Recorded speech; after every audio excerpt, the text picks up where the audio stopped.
दुआ करो मिलकर आमद जहां में हो। ये सारा संसार, सारी कायनात उसे रिसीव करने के लिए अपने ईश्वर को, अपने परमेश्वर को, अपने परमात्मा को कबूल करने के लिए सारा संसार जो है वो तैयार हो जाए। सिर्फ मैं नहीं, आप नहीं, बल्कि सारा संसार जो है ना उसकी आमद के लिए थे। ये लास्ट वाला जो 55 गीत गा रहे थे उसका लास्ट वर्ष क्या था? याद तेरी आमद की सारे जहान में, सारे जहान में उसका आना जो है वो मुबारक, उसका आना खुशियों से भरा हुआ हो और हमें अनुग्रह पे अनुग्रह और बरकत पे बरकत मिलती है। दूसरी उसमें लाइन लिखी हुई है कि दुआ करो मिलकर उसकी आमद जो है वो सारे जहां में। जो सिर्फ वो चरनी हमने बनाई, उसमें राजा महाराजा दिखाए, उसके पेरेंट्स दिखाए, माँ बाप दिखाए, वो बच्चा चरनी में लेटा हुआ। मैं चाहता हूं कि सारा संसार जो है आज वो चरनी बन गया। सारा संसार उसके नूर को लेने के लिए तैयार है। खुदा का कलाम है, खुदा की वाणी है, और वो लोग खुश नसीब होते हैं जो अपने परमेश्वर की नजदीकी में रहते हैं। सुबह उठो, खुदा का धन्यवाद करो कि आज का दिन खुदा ने बनाया और वो आपको दे दिया। इन दिनों में हम लोग मसीहा के आने का जो दिन है उसे याद कर रहे हैं। उसकी जो यात्रा है, तिकोनी यात्रा, आसमान से नीचे आना, नीचे से जमीन पर से गुलगुता की पहाड़ी पे जाना और गुलगुता की पहाड़ी से फिर आसमान में चले जाना। तो इस तिकोनी यात्रा का हम लोग जिक्र कर रहे हैं। हम लोग आप लोगों को याद दिला रहे हैं कि वो सिर्फ और सिर्फ आप लोगों की खातिर इस दुनिया में आया। वरना आज स्वर्गीय सिंहासन कौन छोड़ता है? छोड़ता है कोई? स्वर्गीय सिंहासन कोई नहीं छोड़ता। अपनी बादशाह जो है वो कोई नहीं छोड़ता, लेकिन वो अपना आसमानी सिंहासन छोड़ करके इस दुनिया में आके गरीब हो गया, गरीब हो गया, कंगाल हो गया, फटे हाल हो गया, ना कोई घर ना बार। जहां वो जाता लोग उसे पसंद नहीं करते। और जब वो पूरा हो गया, खत्म हो गया, तब लोगों ने जाना कि ये सचमुच में खुदा का बेटा, परम प्रधान परमेश्वर ईश्वर का पुत्र। तो उसकी जो आमद है ना, हम लोग इन दिनों में उसकी आमद के बारे में जिक्र कर रहे हैं। और ये सारा महीना जो है इसी तरह चलता रहे। आप लोग आते रहेंगे और मैं आपको तैयार करता रहूंगा कि आप मसीहा को अपने दिलों में ले लो, अपने परिवारों में ले लो। आज वो चरनी में नहीं, आपके दिलों में आना चाहता है। वो आपके दिलों के दरवाजों पर खटखटाता है। देख, मैं तेरे दरवाजे पर खड़ा हुआ खटखटाता हूं। जो कोई मेरी आवाज सुनकर दरवाजा खोल देगा तो मैं उसके साथ, उसके परिवार में आ जाऊंगा, उस परिवार के साथ रहूंगा, उस परिवार की मेज पर बैठकर उसके साथ भोजन करूंगा, उसके साथ दावत जो है उस दावत में शरीक हो जाऊंगा। खुदा का कलाम है, खुदा की वाणी। तो जो आज की आयत मैं आपके सामने लेकर के आया हूं उसे हम देखेंगे कि आज खुदा अपने इस वचन में, कलाम में आपसे क्या कहता है कि समयों से चलते हुए इस एपिसोड में जब समय आ गया, जब समय पूरा हुआ, तो परमेश्वर ने अपने पुत्र मसीहा को इस दुनिया में भेज दिया। वो हस्ते मामूल दुनिया की रवायत के मुताबिक एक औरत से पैदा हुआ और व्यवस्था के अधीन पैदा हुआ। जैसे सब लोग पैदा होते हैं ना, वैसे ही पैदा हुआ। उसके बच्चों के लिए बहुत सारी तैयारियां की जाती हैं। इसके लिए कपड़े बनाओ जी, इसके लिए हॉस्पिटल का इंतजाम करो जी, इसके लिए डॉक्टर का इंतजाम करो जी, इसके लिए ये, इसके लिए वो। लेकिन ये एक पुत्र ऐसा था जिसके लिए कोई इंतजाम नहीं किया। उसके जन्म के लिए जगह नहीं मिली। वो दरवाजों पर खड़ा हुआ खटखटाता है, लेकिन किसी ने दरवाजा नहीं खोला। आगे हम चलेंगे, धीरे धीरे आगे हम पढ़ेंगे कि क्या हुआ, कैसे हुआ, कैसे लोगों ने कबूल किया, कैसे लोगों ने नहीं कबूल किया। तो आज की आयत है, गलतियों की किताब है, उसका 4वां अध्याय है और 4थी आयत बयान करती है कि जब समय पूरा हो गया, मसीहा के बगैर, यीशु मसीह के बगैर रहने का जो समय पूरा हुआ, तब मसीहा। एक समय था जब लोग मसीहा से दूर थे। दो युग, एक मसीहा से पहले, बिफोर द क्राइस्ट और एक आफ्टर क्राइस्ट। जब बिफोर द क्राइस्ट का समय पूरा हुआ और क्राइस्ट का समय आया, तब क्या जी, जब समय पूरा हुआ तो परमेश्वर ने अपने पुत्र को इस दुनिया में भेजा। पढ़िए। परंतु जब समय पूरा हुआ तो परमेश्वर ने अपने पुत्र को भेजा, जो स्त्री से जन्मा और व्यवस्था के अधीन उत्पन्न हुआ।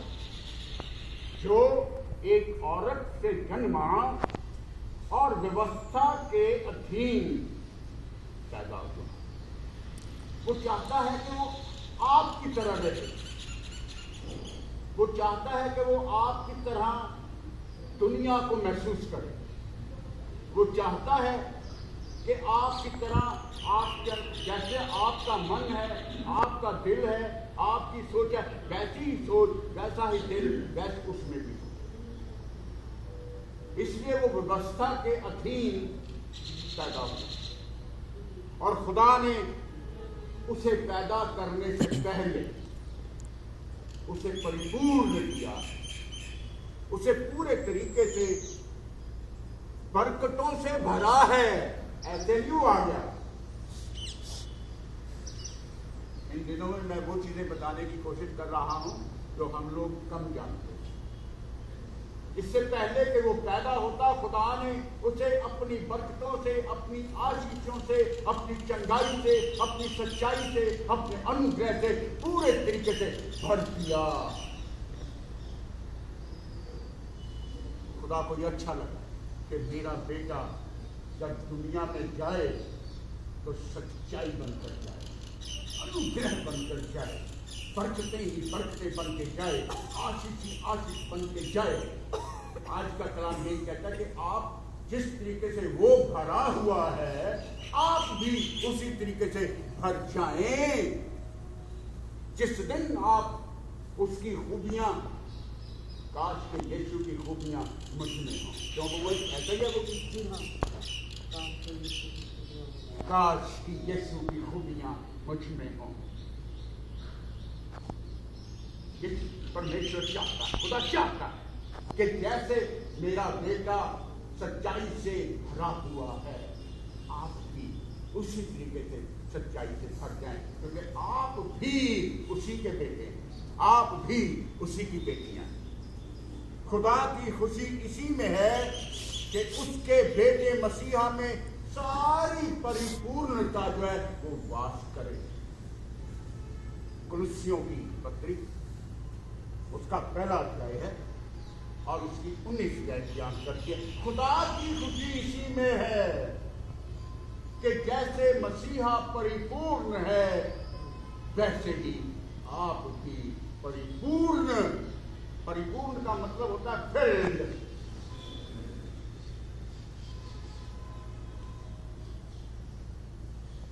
भरपूरी का एक सोता पंचम। क्योंकि पिता की प्रसन्नता इसी में है कि उसमें सारी परिपूर्णता, परमेश्वर की प्रसन्नता इसी में है, उसकी खुशी इसी में है। आगे है कि उसमें सारी परिपूर्णता वास करे, ताकि उसके बेटे मसीहा में सारी परिपूर्णता जो है वो वास करे। उसके अंदर ईश्वरत्व, परमेश्वरत्व पूरे तरीके से भरा हुआ हो। ईश्वरत्व की सारी परिपूर्णता जो है उसमें वास करे। खुदा भरा हुआ, उसका बेटा मसीहा खुशियों से भरा हुआ और वो खुशियां लेकर के आपके दरवाजे पर खटखटाता है। की आवाज को सुनो, अपने दरवाजों को खोलो। जिस दिन आपका दरवाजा अंदर से खुल जाएगा आपका बड़ा दिन हो जाएगा। वरना जिंदगी में सारे दिन छोड़े ही बड़ा दिन नहीं आएगा। जिस दिन आपके मन के दरवाजे खुल जाएंगे, आप कुंडा खोल दोगे, उसी दिन आपका बड़ा दिन हो जाएगा। उसके बेटे मसीहा में सारी परिपूर्णता वास। दूसरा अध्याय कुलुस्सियों 2:9। ईश्वरत्व की सारी परिपूर्णता उसमें वास करती है। पढ़िए। क्योंकि उसमें ईश्वरत्व की सारी ईश्वरत्व कंप्लीट फिल्ड, जो कुछ उसमें है वही कुछ बेटे में, फिल्ड विद एवरीथिंग। ईश्वरत्व की सारी परिपूर्णता उसमें वास करे। और इंपॉर्टेंट बात बताने जा रहा हूं, 10वीं आयत का पहला हिस्सा, और आप सभी उसमें भरपूर हो गए हो। हालेलुया। पढ़िए जी। और तुम उसी में भरपूर हो गए हो। और आप सब लोग उसमें भरपूर हो गए हो और उसकी सारी परिपूर्णता जो है वो आप में वास करने लगी है, आप में दिखाई देने लगी। अब आपका देखना जो है वो खुदा के बेटे मसीहा की तरह होने लगा। आपकी बातचीत करने का ढंग मसीहा की बातचीत से मिलने लगा है। अब आप अपना दरवाजा खोलने के लिए उठ खड़े हुए, आपने अपने हाथ उठा लिए। खुदा की बातें हैं, खुदा का पाक और पवित्र कलाम कहता है। और उसकी परिपूर्णता में हमने पाया है अनुग्रह पर अनुग्रह, बरकतों पर बरकतें। मैं नहीं कह रहा, खुदा का कलाम कह रहा। आप उन बरकतों को जानिए। सबसे बड़ी बरकत आज की ये है कि आप उठ गए। दूसरी बड़ी बरकत ये है कि आज आप इस समय दुआ में खड़े। तीसरी बात ये है कि आज आप उसके दिए हुए काम पर आ गए। चौथी बात, खुदा ने आपको परिपूर्ण कर दिया, आपको अपनी बरकतों से, अपनी आशीषों से भर दिया। यूहन्ना की इंजील उसका पहला अध्याय उसकी 16वीं आयत बयान कर रही है, उसकी परिपूर्णता में हम सब ने अनुग्रह पर अनुग्रह पाया।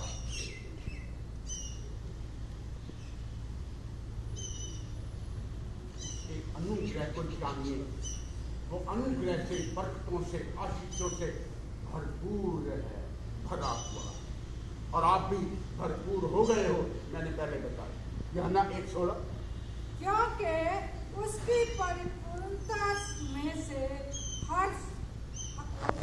हम सबने प्राप्त किया, अर्थात अनुग्रह पर अनुग्रह। बरकत तो मिलनी है। खुदा कहता है बरकतों पर बरकतें, आशीष पर आशीष, अनुग्रह पर अनुग्रह।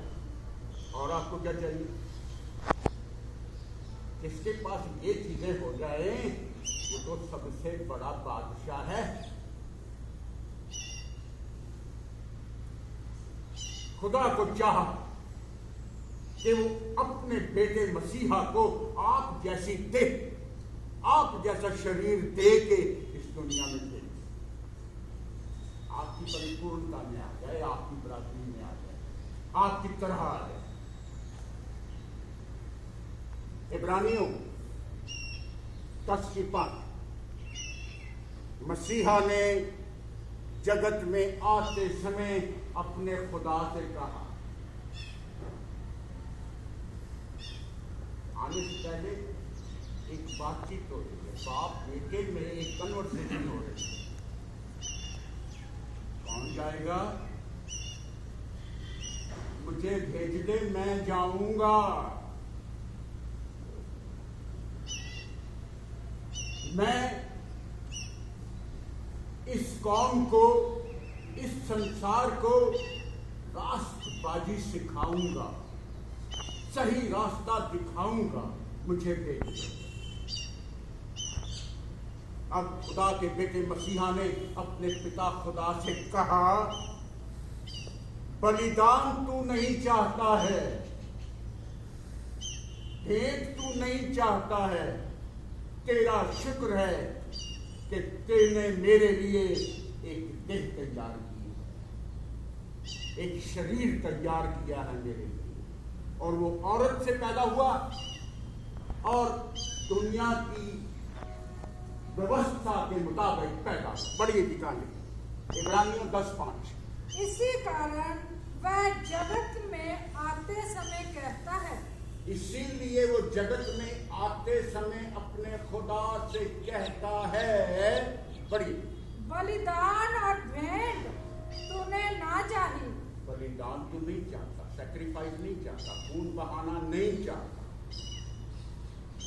और खेल तू नहीं चाहता, पर मेरे लिए एक देह तैयार की।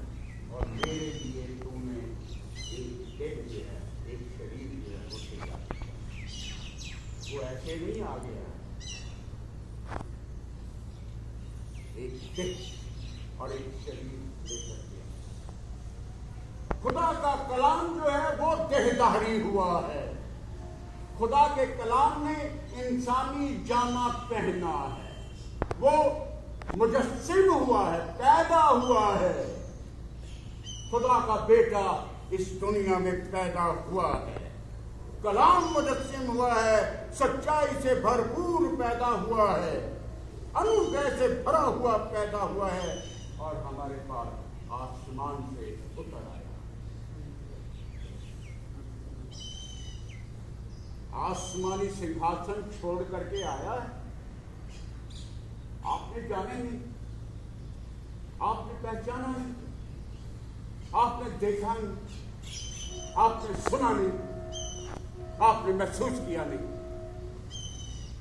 यूहन्ना इंजील 1:14 बयान करती है कि वचन देहधारी हुआ है। खुदा के कलाम में इंसानी जामा पहना। 1:14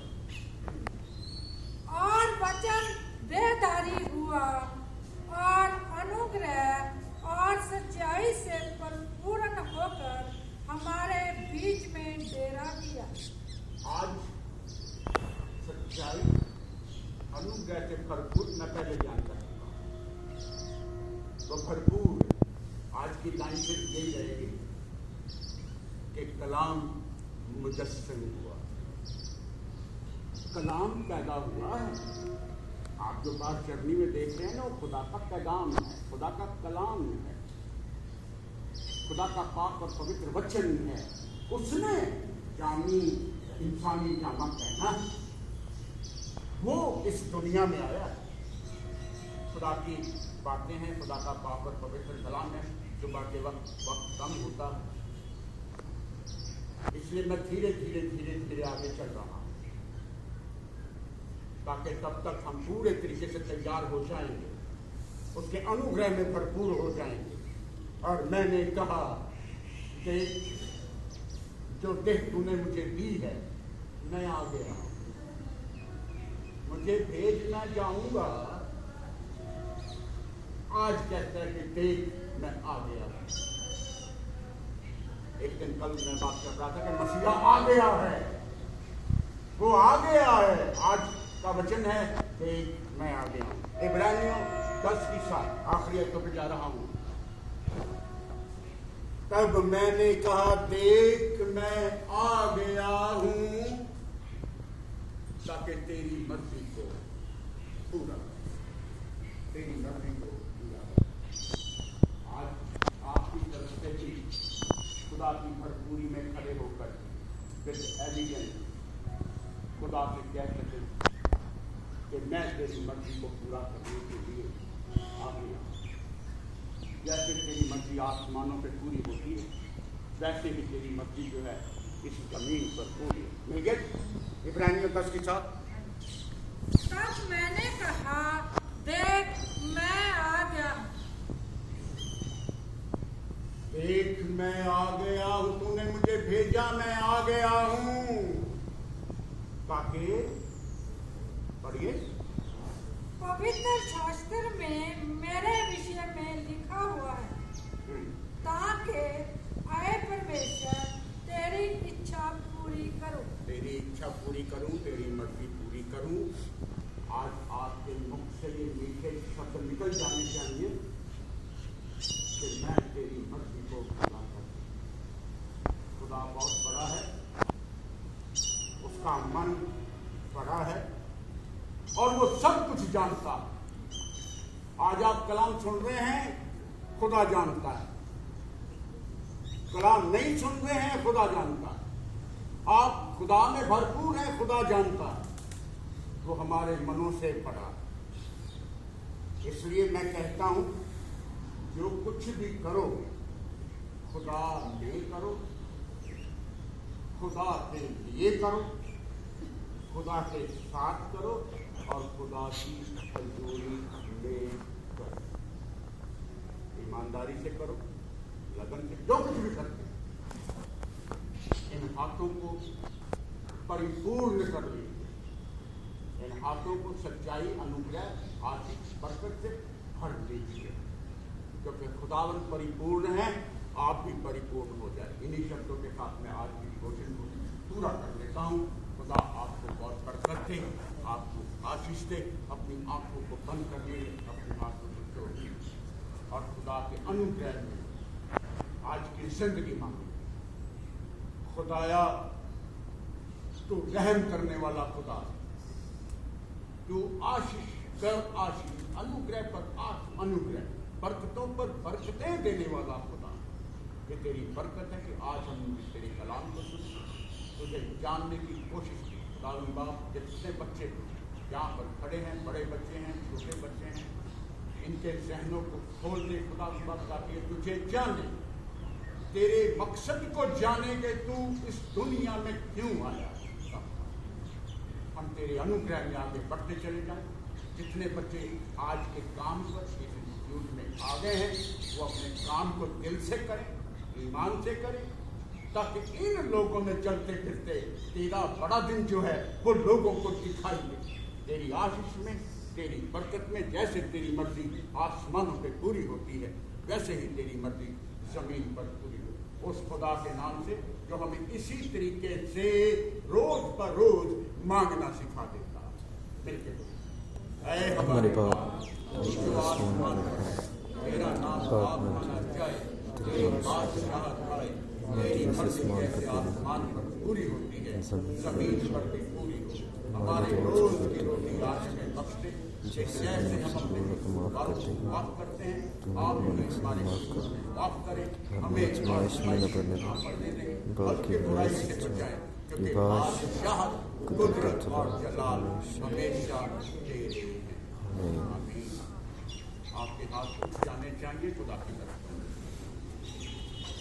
अब हमारे खुदा यीशु मसीह का फजल, खुदा बाप की मोहब्बत और रूह पाक की रिफाकत और शराकत आप सबों के साथ, कुल ईमानदारों के साथ, कुल कायनात के साथ, इस खुदा के बनाए हुए इंस्टीट्यूट के साथ और इंस्टीट्यूट में आए हुए सभी मरीज और उनके रिश्तेदारों के साथ, एडमिनिस्ट्रेशन के साथ, डॉक्टर अनुराग, उसकी टीम और सुपरिटेंडेंट, प्रिंसिपल, सब के साथ, स्टाफ और स्टूडेंट्स के साथ अब से लेकर के हमेशा हमेशा तक होती है। आमीन।